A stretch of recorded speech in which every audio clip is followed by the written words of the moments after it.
Hallelujah. Amen.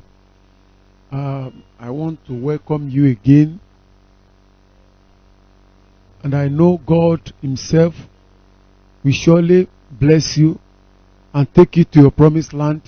And the purpose of God in your life will be fulfilled in the name of Jesus Christ. Amen. Whether your enemy like it or not, you will get to your destination in the name of Jesus Christ. Amen. Ìwọ yóò dé ibùgbé rẹ ní orúkọ Jésù. I always remind you this, Èmi máa ń rán yín létí ní nǹkan yìí. that your being alive is not by an accident. Pé wíwà láàyè rẹ kò ń ṣe nípa ìjàmbá. There is a purpose for your being alive today. Ó ní ìdí tí o fi wà láàyè lónìí. No matter what you may be passing through, Kò sí bí ó ti wulẹ̀ kó lè máa lọ àkọjá. God has not forsaken you. Ọlọ́run ò tí ì gbàgbé rẹ. You are still in the mind of God. Ó ṣì wà nínú ọkàn Ọlọ́run. Therefore, you are useful before the Lord. Nítorí náà ó wúlò, ó ṣe iyebíye níwájú Ọlọ́run. And I know God Himself will see you through and intervene all your matters in the name of Jesus. Amen. Mo sì mọ̀ wípé Ọlọ́run pàápàá yóò mú ọ làájá, yóò sì dá sí ọ̀rọ̀ ayé rẹ. As you all know, I like to appreciate God anytime like this, Gẹ́gẹ́ bí ẹ ti mọ̀, mo fẹ́ràn láti máa yin Ọlọ́run. because God will never take anything from us than to praise Him. Nítorí Ọlọ́run ò ní gbohunkóhun ju pé ká máa yìn ín. Ọ̀la ló wọ̀ láṣọ, ògo láṣọ ìlékè, ìjì lógun lẹ́ṣin, àwọn márìdì nídùmarè. Ọ̀la o, ọ̀la ló wọ̀ láṣọ, ògo láṣọ ìlékè, ìgbì lógun lẹ́ṣin, àwa márìdì Elédùmarè. Ọlá o, ọlá ló wọ̀ láṣọ, ògo láṣọ ìlékè, ìgbì lógun lẹ́ṣin, àwa márìdì Elédùmarè. One more time. Ọlá o, ọlá ló wọ̀ láṣọ, ògo láṣọ ìlékè, ìgbì lógun lẹ́ṣin, àwa márìdì Elédùmarè. Jesus, may you reign, may you reign.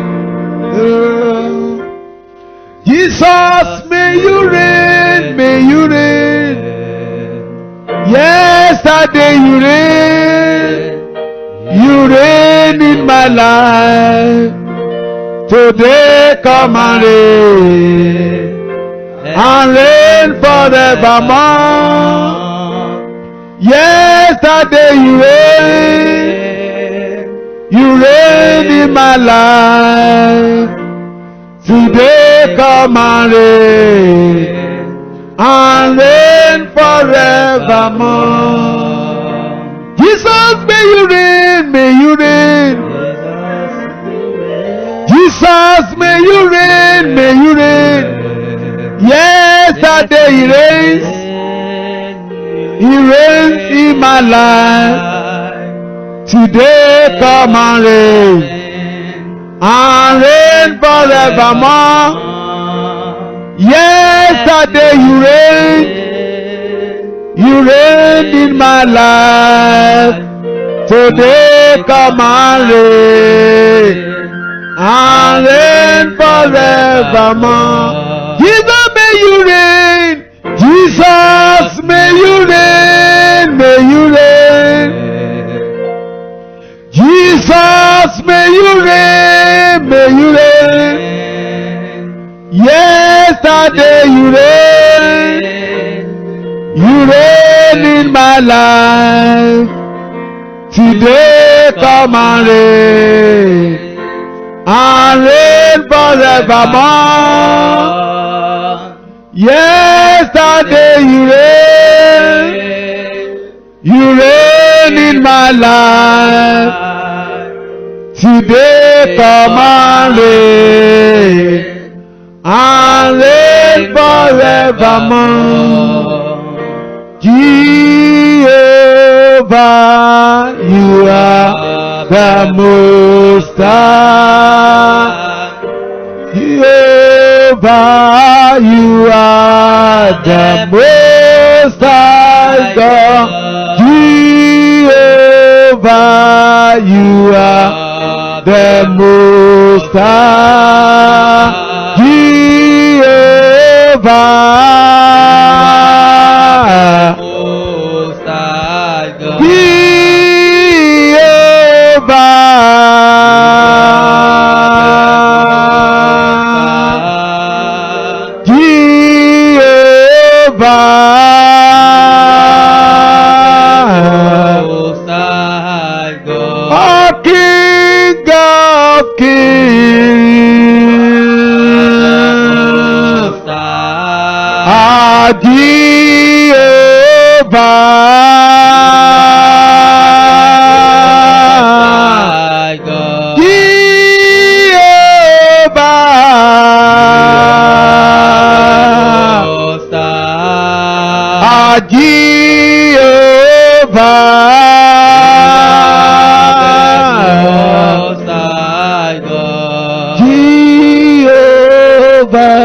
I want to sing a song which I want you to clap your hand.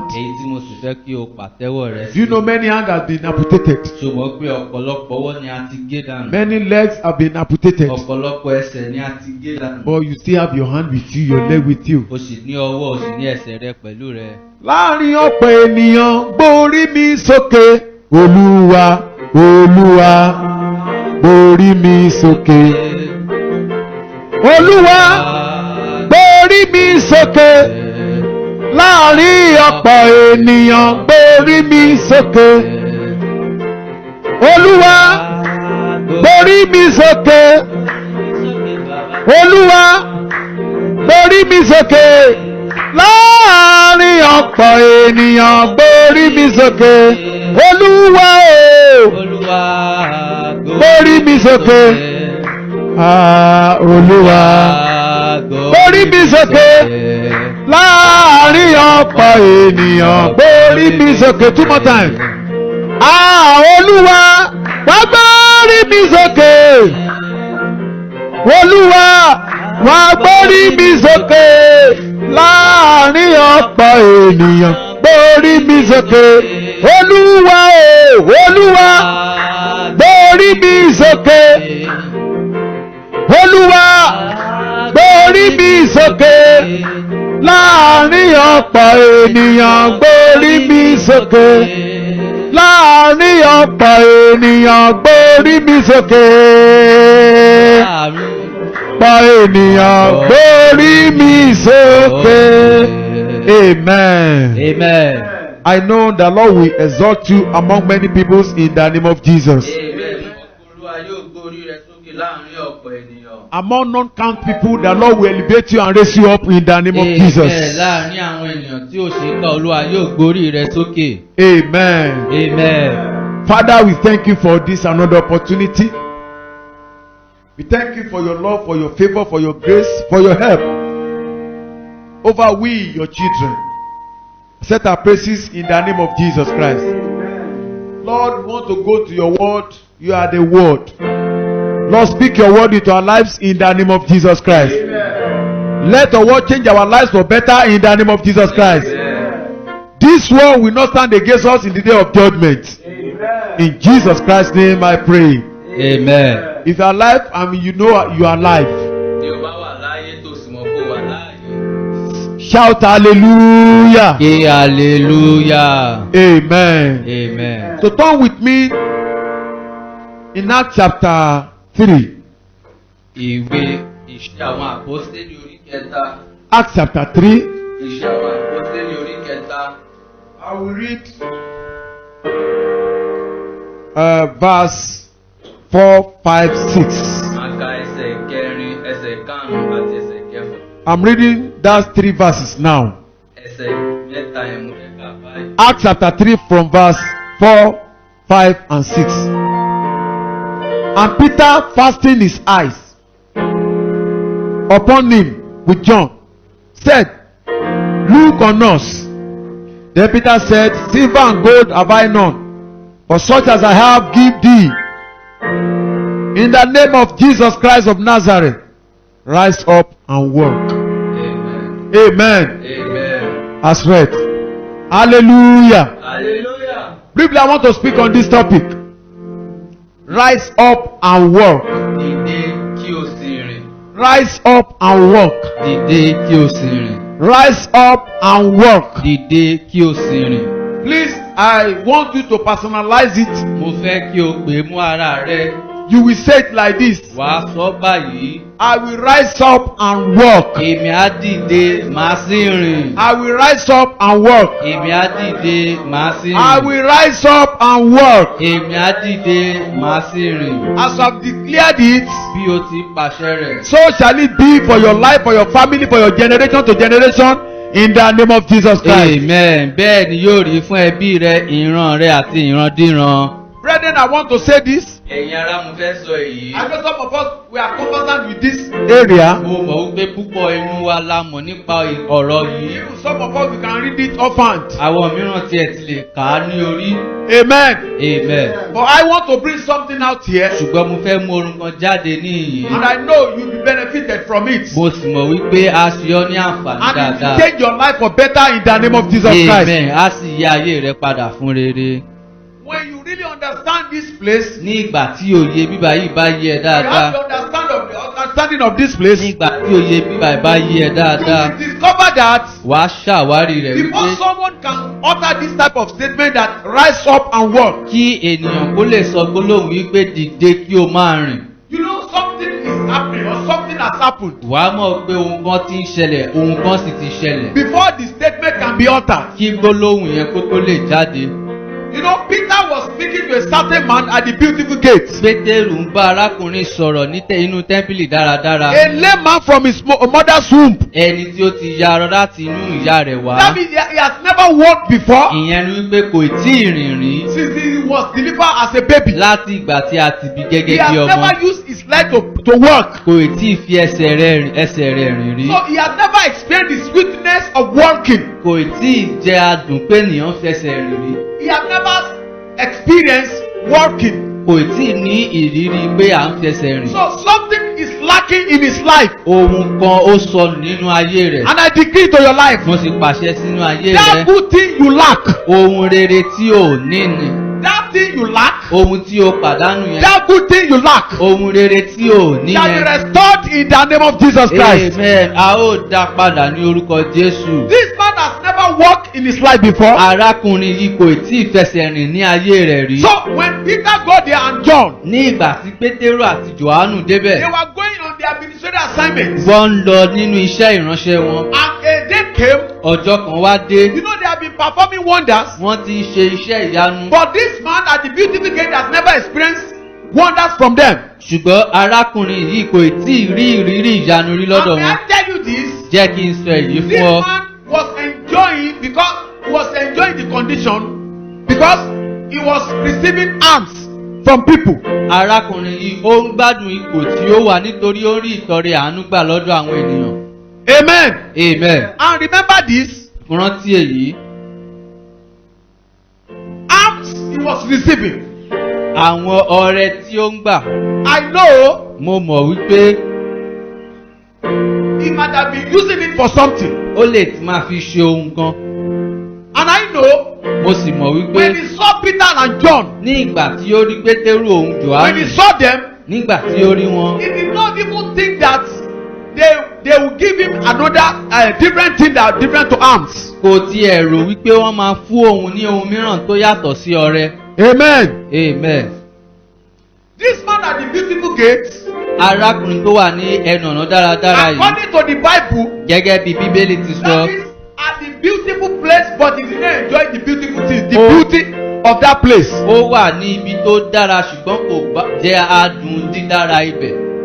I pray Mo gbàdúrà. the beauty of your glory will appear and you enjoy it in the name of Jesus Christ. Amen. Dídára ayé rẹ yóò bẹ́ jáde. Ó sì jẹ́ adùn rẹ̀ ní orúkọ Jésù. If maybe this thing is happening to you, Bóyá nǹkan wọ̀nyí ń ṣẹlẹ̀ sí you ọ. have so many people that can help you. O ní ọ̀pọ̀lọpọ̀ ènìyàn tó lè ràn ọ́ You lọ́wọ́. have so many people that can take you to a destination. O ní ọ̀pọ̀lọpọ̀ ènìyàn tó lè mú ọ lọ sí ibi tó fẹ́. If you may have young ones that can help you. O tiẹ̀ lè ní ẹni tó kéré sí ọ tó lè ràn ọ́ You lọ́wọ́. may have the elderly ones that can help you. O lè ní àwọn àgbà tó lè ràn ọ́ lọ́wọ́. But because of your condition, Ṣùgbọ́n nítorí ipò rẹ, you could not enjoy it. o ò lè gbádùn rẹ̀. Instead of that, you experience hatred. Dípò ìyẹn, wọ́n ń kórìíra rẹ. You know, at times, Ṣo mọ̀ wípé ní you ìgbà may go to mìíràn, them, o lè lọ bá wọn. you may go to them, O lè lọ bá and they may wọn. not have at that time. Wọ́n lè má ní àkókò Because yẹn. you are facing a certain battle or warfare. Nítorí wọ́n ń la ogun kan kọjá. And you will think that maybe they are, no, they are selfish. Wàá sì máa rò wípé wọ́n láhùn. They may not have at the time you are asking them. Ní ìgbà tí o bí wọ́n yẹn, wọ́n lè má ní. That's the one of the weapons of devil Àwọn irinṣẹ́ Sátánì that kan he nìyí normally use tí ó máa ń lò to attack from people. láti fi bá àwọn But I ènìyàn decree to your jà. life, Mo pàṣẹ sínú ayé every rẹ. weapon of devil over your life, Gbogbo irinṣẹ́ Sátánì lórí ayé I rẹ. set them ablaze in the name of Jesus Christ. Amen. Mo jó wọn run ní orúkọ So Jésù. this man was at the beautiful gate. Arákùnrin yìí wà ní ẹnu tẹ́ḿpìlì But he could dáradára. not enjoy the beauty of that gate, of that place. Ṣùgbọ́n kò jẹ́ adùn dáradára ibi tó wà. His surround was beauty, Àyíká rẹ̀ lẹ́wà. was beautified, Àṣe àyíká rẹ̀ but he lọ́ṣọ̀ọ́. could not enjoy a dime or an altar of beauty of that place. Ṣùgbọ́n kò jẹ́ ìgbádùn bíntín nínú ẹ̀wà ibẹ̀. Since he was born, Láti ìgbà tí a ti bí. he did not enjoy the work of leg.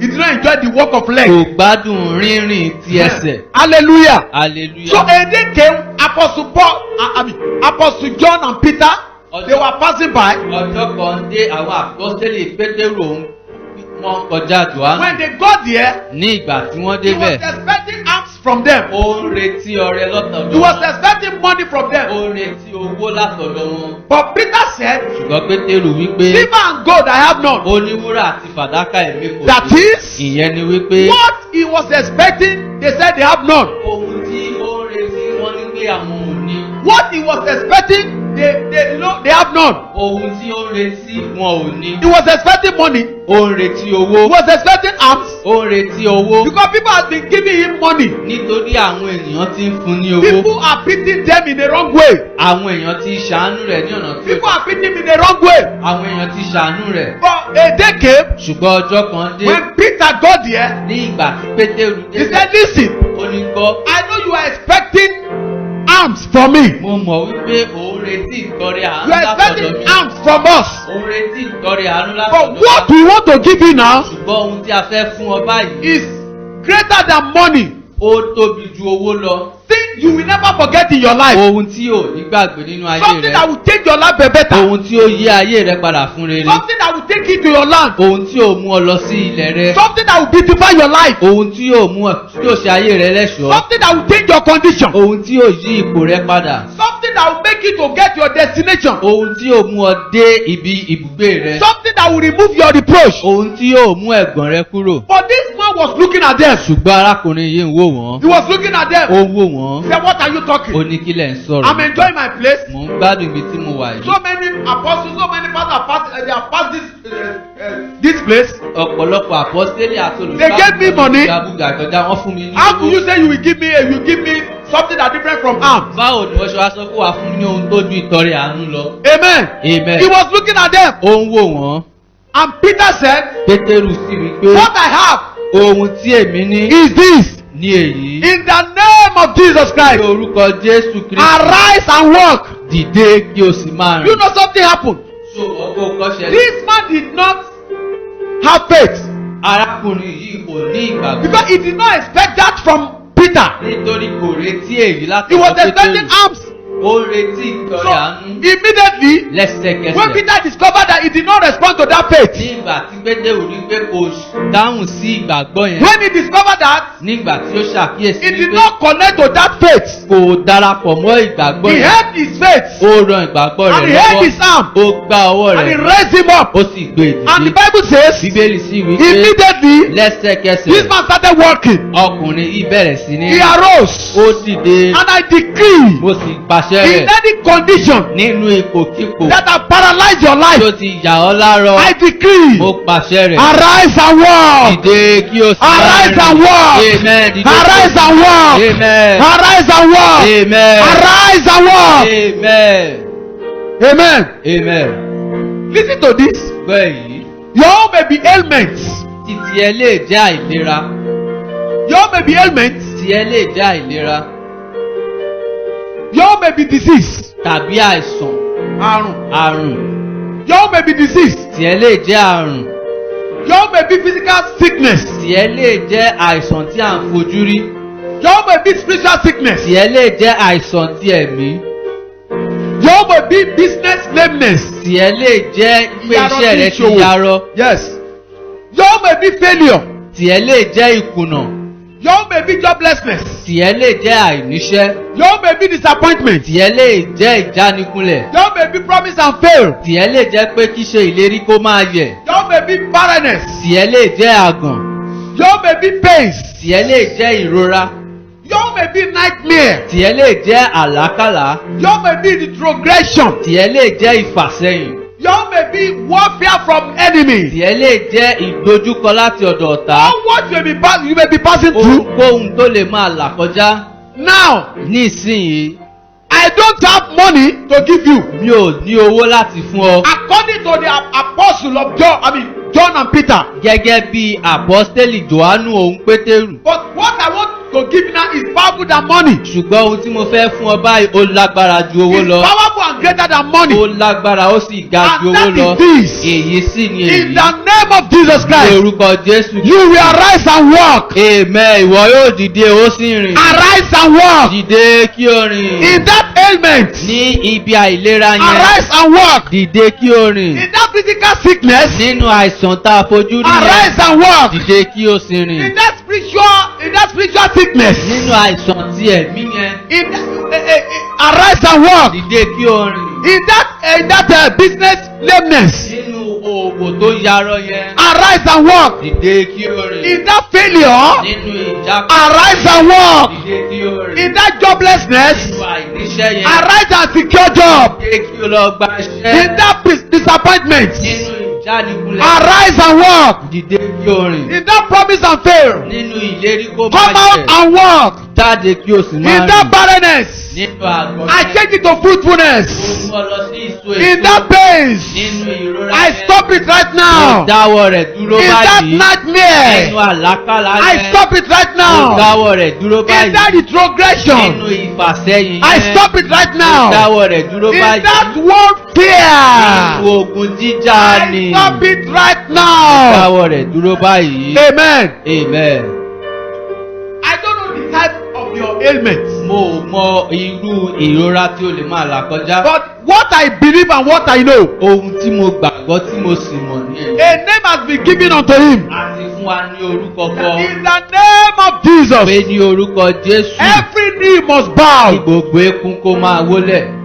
Everything Gbogbo in heaven, tó wà ní ọ̀run, on earth, ní ayé, under the ground, tàbí ní ìsàlẹ̀ ilẹ̀, anywhere, ní in the ibikíbi, sea, nínú òkun, in the sky, nínú afẹ́ òfurufú. everything. Gbogbo That name is above that. That name is above all that sickness. orúkọ yẹn ju àìsàn yẹn lọ. In which I stand, Èyí ni tí mo dúró. in which I enter, Èyí ni tí mo wọlé. in which I take hold of, Èyí tí mo gbámú. and I decree. Mo sì pàṣẹ rẹ̀. In any ugly situation you may find yourself, Nínú ipòkípò tí ò lẹ́wà tí ò arise lára and rẹ̀. walk in the name of Jesus. Amen. Dìde kí o sì rìn ní orúkọ Jésù. Amen. Amen. Something happened. Ohun kan ṣẹlẹ̀. Immediately, Peter took him up. Ní ìgbà tí Pétérù fà á sókè. The Bible said, Bíbélì wípé his feet and ankle bones received strength. Ó ní ẹsẹ̀ rẹ̀, egungun ẹsẹ̀ rẹ̀ àti apá rẹ̀ ń gba ìwòsàn. Amen. Amen. And he stood up. Ó sì dìde, He walked. ó rìn, And he entered with them into the temple. ó sì bá wọn wọ inú tẹ́ḿpìlì lọ. Hallelujah. Hallelujah. And he walked and started leaping. Ó rìn, ó sì ń fò, And he started praising God. ó sì ń yin Ọlọ́run. And listen to this. Gbọ́ èyí. Èmi náà pàṣẹ sínú ayé rẹ. I command into your life. Ìwọ náà yóò dìde. You too, you will arise Ó sì máa fò. and you will leap. Ìwọ náà yóò dìde. You will arise. Ó rìn wọnú ògo You rẹ. will walk into your Ó rìn glory. wọnú ayọ̀ rẹ. Amen. You will walk into your joy. Ó rìn wọnú ọlá rẹ. Amen. You will walk into your Ó rìn goodness. wọnú ògo ọmọ lórúkọ You will Jésù. walk into the glory of your child. Mo ní ó rìn wọnú ayọ̀ rẹ. You will walk into your joy. Amen. Amen. And the Bible says, Bíbélì sì wí pé and all the people saw you walking and praising God. gbogbo àwọn ènìyàn sí ìrì tí ó rìn wọ́n sì yin Ọlọ́run. Listen, the condition that people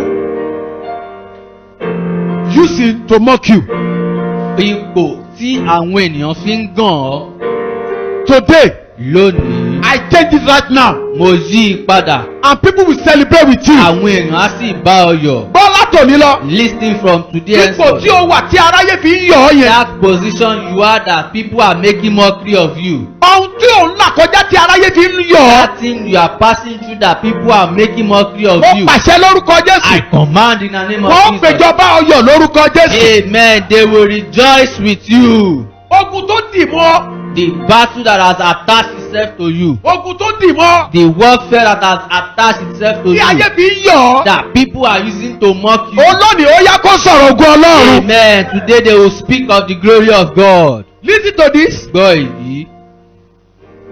That condition might have made you to retire to your faith. Ipò yẹn ó lè ti mú ọ gba kámú. This man has retired to his faith Ọkùnrin yìí ó ti gba kámú sí kádàrá. because that situation has gone beyond his power. Nítorí ipò yẹn ti kọjá bó ṣe lè gbà So lọ. he determined to enjoy that situation like that. Ó wá pinnu láti máa gbádùn bó ṣe wà yẹn bẹ́ẹ̀. But that unexpected solution came to him unaware. Ṣùgbọ́n ọ̀nà àbáyọ tí ò retí yẹn ó wá sí lójijì. That was the reason he did not believe John and Peter. Ìdí nìyẹn tí kò fi gba Jọ́ọ̀nù Pétérù gbọ́. Hallelujah. Hallelujah. But immediately Ṣùgbọ́n lẹ́sẹ̀kẹsẹ̀ his life changed ayé rẹ̀ yí padà. because a certain authority, entered into his life. Nítorí àṣẹ kan wọ inú ayé rẹ̀. Authority that greater than his condition. Àṣẹ tí ó ju ipò tí ó wà lọ. Authority that that made him to bow down totally. Àṣẹ tí ó mú kí a rẹ̀ wálẹ̀ pátápátá. Because they mentioned that name. Nítorí tí wọ́n pe orúkọ The yẹn. power that above all powers. Agbára tó ju gbogbo agbára The lọ. name that above all names. Orúkọ tó ju gbogbo orúkọ lọ. And no power, can withstand that name. Kò sí That power inside that name. kò sì sí agbára kágbára tó lè dojúkọ orúkọ yẹn. Therefore, I enter into the realm, into the pool of that power right now. Nítorí náà mo wọ inú ibú agbára náà lọ I báyìí. enter into the pool of that power right Mo now. wọ inú ibú agbára náà And lọ I báyìí. decree in the name of Mo sì Jesus pàṣẹ ní orúkọ Jésù. that your wicked situation, Ipò rẹ tí ó burú jáì yẹn. that your long time situation, Ipò rẹ ọjọ́ tó ti pẹ́ yẹn. that enemy has been using to direct your life wrongly. Tí ọ̀tá ti fi ń darí ayé rẹ sódì. I enter into the realm of that power right now. Mo wọ inú ibú agbára ní lọ báyìí. And I cleave to that name. Mo sì rọ̀ mọ́ orúkọ I náà. connect to that name. Mo darapọ̀ mọ́ I orúkọ náà. decree Mo pàṣẹ rẹ̀. in that ugly situation. Nínú ipò tí ò I dára change it nìyí. to testimony. Amen. Mo sọ di ọ̀rọ̀ ẹ̀rí. Don't see your life as if you will not have testimony. Má wo ayé rẹ bí ẹni pé ò ní ní ọ̀rọ̀ ẹ̀rí. Don't do like this man. Má ṣe bí arákùnrin yìí. Don't do like this man. Má ṣe bí arákùnrin yìí. Though you may have a terrible situation. O lè ní ipò tó burú jáì. But God said, Ṣùgbọ́n Ọlọ́run I will wí change pé that situation. èmi yóò yí ipò náà If God padà. will do that of this layman, Tí Ọlọ́run bá lè ṣe ti arákùnrin arọ yìí. God is not a victim to your problem. Ọlọ́run kò lè ṣàìṣe títí ẹ. God is not a victim to your problem. Ọlọ́run ò kí ń ṣe Amen. amen. But that problem is a victim to God. ṣùgbọ́n Victim. ìṣòro yẹn ó jẹ́ ìpèníjà fún Ọlọ́run. But today, ṣùgbọ́n lónìí today, your own will be settled and people will praise God and celebrate with you in the name of Jesus. amen. a ó yanjú ọ̀rọ̀ rẹ àwọn èèyàn yóò sì bá ọ yọ̀. What can you do in this type of situation? kí ni ohun tí o lè ṣe nínú irú ipò Be báyìí? lifted up in faith. jẹ́ kí a ru ìgbàgbọ́ rẹ sókè. Be lifted up in faith. jẹ́ kí a gbé ọ sókè nínú ìgbàgbọ́. Stir up your faith. ru ìgbàgbọ́ rẹ sókè. Listen, gbọ́. this man did not stir up his faith arákùnrin yìí kò ru ìgbàgbọ́ rẹ because he was enjoying the alms in which people were giving to him. nítorí ó ń gbádùn ìtọrẹ àánú tí àwọn ènìyàn ń fún. Number two, ìkejì, see beyond that situation. rí ju ipò tí o wà yẹn lọ. That is, don't see that situation again. ìyẹn ni wípé má rí ipò tí o wà yẹn And mọ́. I pray mo sì gbàdúrà. that situation in which people are using to mock you right now, ipò tí o wà tí àwọn ènìyàn fi ń kẹ́gàn rẹ báyìí. God will change it and people celebrate with you. Ọlọ́run yóò yí padà àwọn ènìyàn yóò sì bá ọ The yọ̀. last one, never you retire to your faith. má ṣe gbà kámú. Never you retire to your faith. má ṣe gbà kámú. Listen, in conclusion, ní àkótán. I want to read that Acts chapter 3 verse 19. jẹ́ ká ìṣe àwọn àpọ́stélì kẹta ẹsẹ̀ kọkàndínlógún. Acts chapter 3 verse 19. ìṣe àwọn àpọ́stélì orí kẹta ẹsẹ̀ kọkàndínlógún. Repent ye therefore and be converted, that your sin may be blotted out, when the times of refreshing shall come from the presence of the Lord. nítorí náà ẹ ronúpìwàdà kí ẹ sì tún yí padà kí a lè pa ẹ̀ṣẹ̀ yín rẹ́ kí àkókò ìtura ba lè ti iwájú Olúwa wá. Listen, gbọ́. the time of refreshment came to that layman. àkókò ìtura ó tọ arákùnrin arọ náà lọ. Though he thought he was enjoying the alms he was receiving. bí ó tilẹ̀ rò wípé òun gbádùn àwọn ìtọrẹ àánú tí òun rí gbà. I want you to believe that was not the plan of God for mo him. fẹ́ kí o gbàgbọ́ pé èyí kọ́ ni ètò àti ìpinnu So Ọlọ́run fún un. I'm declaring it to you right now. mò ń pàṣẹ fún ọ báyìí. That ugly situation is not the plan of God for you. ipò tí o wà yẹn kò ń ṣe ìpinnu Ọlọ́run fún ayé rẹ. God has a beautiful plan for you. Ọlọ́run ní ìpinnu tó dára fún That's why I ayé rẹ. said in the beginning, Síbẹ̀ mo sì sọ ní ìbẹ̀rẹ̀. that's why I said in the beginning, nítorí rẹ̀ ni mo ṣe sọ ní ìbẹ̀rẹ̀ that the plan of God pé ìpinnu Ọlọ́run for you fún ayé rẹ is for better. òun fún di tó dára. And I know God himself will intervene in the name of Mo sì Jesus. mọ̀ wípé Ọlọ́run fúnra rẹ̀ yóò dá sí ọ̀rọ̀ ayé rẹ. Amen. Amen. Amen. Amen.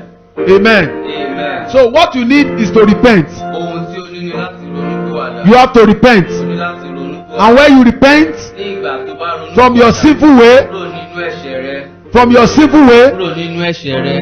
God will not leave you alone. Ọlọ́run ní fi ọ́ sílẹ̀. He will surely guide you.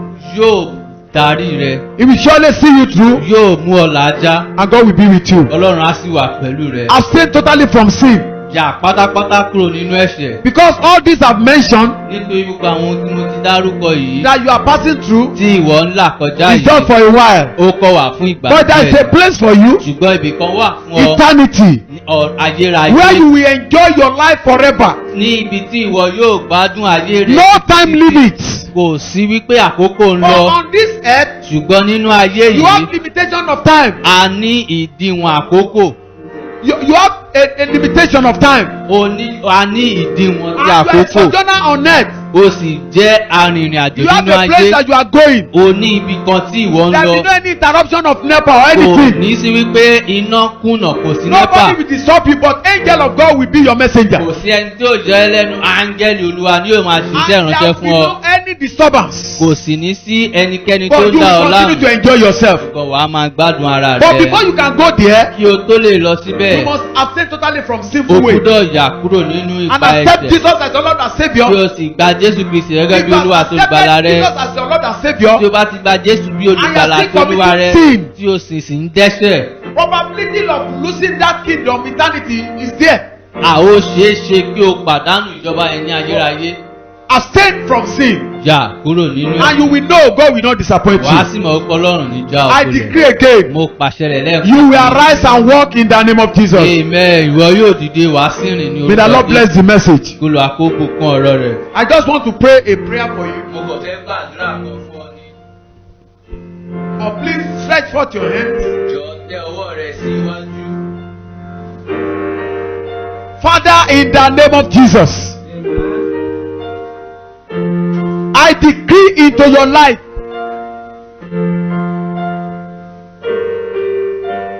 I read it in the Bible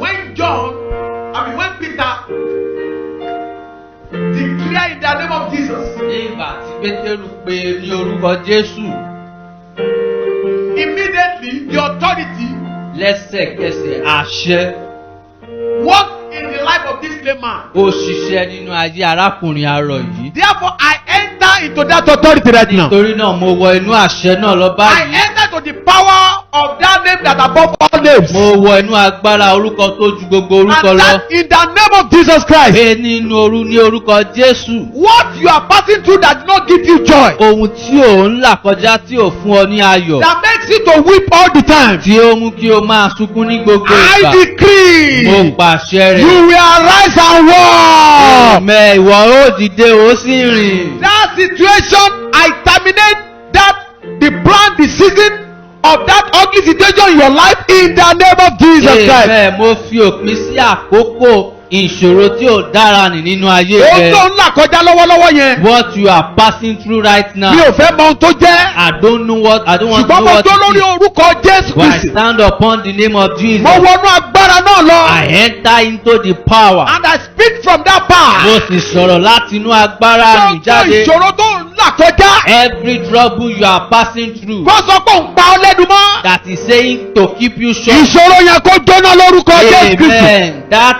problem is consumed in the name of Jesus. Every garment of reproach. Gbogbo ẹ̀wù ẹ̀gàn. I remove them in your life in the name of Jesus. Amen. Mo bọ́ wọn dànù nínú ayé rẹ ní orúkọ Jésù. Bible says Bíbélì wípé this man started leaping and walking and rejoicing. arákùnrin yìí bẹ̀rẹ̀ sí ní fò ó bẹ̀rẹ̀ sí ní And rìn. Bible says people gather together to celebrate with him. Bíbélì ní pé àwọn èèyàn sì péjọpọ̀ láti bá Miracle yọ̀. that will make people to gather on your behalf to celebrate with you. Ìyanu kí ó mú kí àwọn ènìyàn péjọpọ̀ láti bá ọ yọ̀. Receive it now in the name of Jesus. Amen. Ó yá gbà á ní orúkọ Jésù. In any area you are facing challenges over your children, in any area I decree you are healed and I terminate that season of challenges in the name of Jesus Christ. Amen.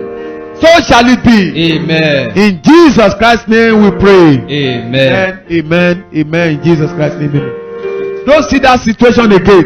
Má wo ipò tí o wà yẹn And I mọ́. know God has changed it.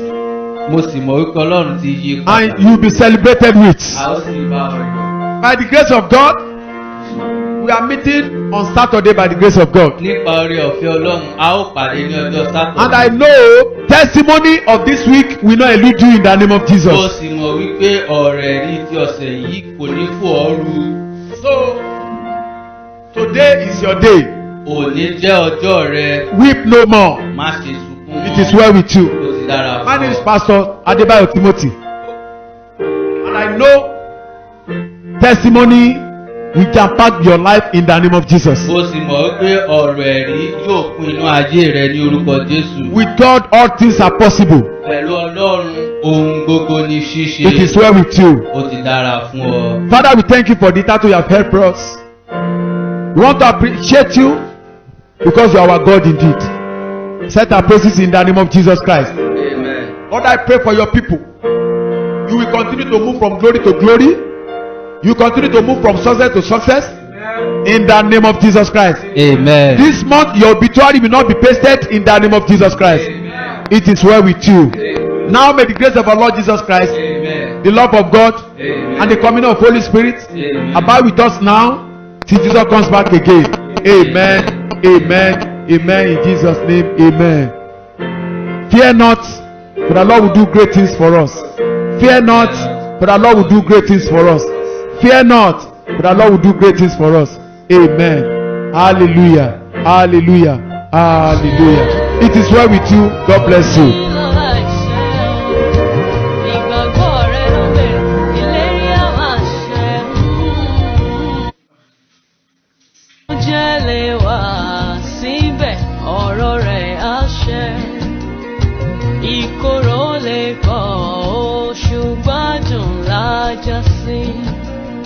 Mo gbójú mi sápá òkè, ìrànwọ́ mi ń bẹ láti ọ̀dọ̀ Ọlọ́run òdodo.